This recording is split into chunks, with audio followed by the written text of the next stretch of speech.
Imagine you were at a Walmart 5 years ago. How did you check out? You went to the cashier who scanned all your items and accepted payment. How about today, though? More often than not, you used Walmart's self checkout service, which is becoming standard in the industry. What was the problem with this? You might enjoy it, it's convenient, easy, quick, and maybe you don't like making small talk with the cashier. Now consider this. Where's that cashier who checked you out 5 years ago? Automation may be great, providing considerable benefits to both consumer and retailer. However, what about the workers at the bottom of the organizational hierarchy? This video will first discuss why retailers are turning to automation and then the effect it is having on these said workers. Retail is under massive pressure. Margins are getting increasingly stressed. Why? Higher costs to manage e-commerce supply chains, growing demands from suppliers to pass on raw material cost inflation, higher capital investments to match new competition, and steadily rising labor costs. These factors can also be seen as the Amazon effect. So in 2016, 43% of all online retail sales were through Amazon or an Amazon-owned site. E-commerce hinders retailers' ability to pass through increases in costs, such as labor costs. Many consumers, dubbed showroomers, check the price of products on Amazon while they shop at physical stores, usually leading them to buy off Amazon due to the lower cost. So we now see margin pressure has thus turned automation into a requirement. It is no longer really a choice if one wishes to remain competitive in the marketplace.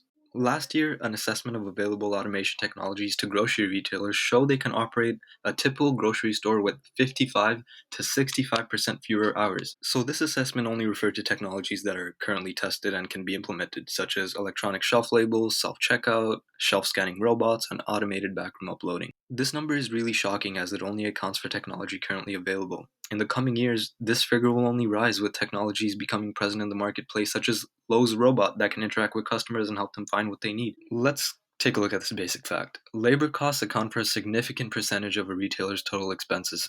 So, since decreasing margins has turned automation into a requirement with the simultaneous rise of labor costs, it is obvious what retailers will do to increase margins: terminate employees working easily replaceable jobs. In the coming years, 6 to 7.5 million retail jobs will be automated out of existence.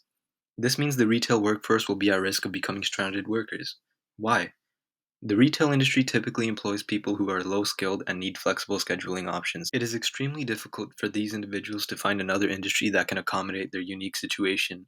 What's worse, these losses will disproportionately affect the working poor, as most hourly retail workers live below the poverty line. So we might think automation is great, but the consequences are extreme. Millions of people will lose their livelihood. In America alone, 1 in 10 American workers are employed in the retail industry. These stranded workers will cause strain on social safety nets and stress tax revenues. The economy will be affected in a way politicians are unprepared for. Now, with the existence of COVID-19 and the increasing requirements to automate, the future of retail workers are uncertain. However, not all hope is lost. The implementation of automation technology can also be seen as a way of creating hours with a trained and trusted workforce who can now be given new responsibilities. Take a look what McDonald's did.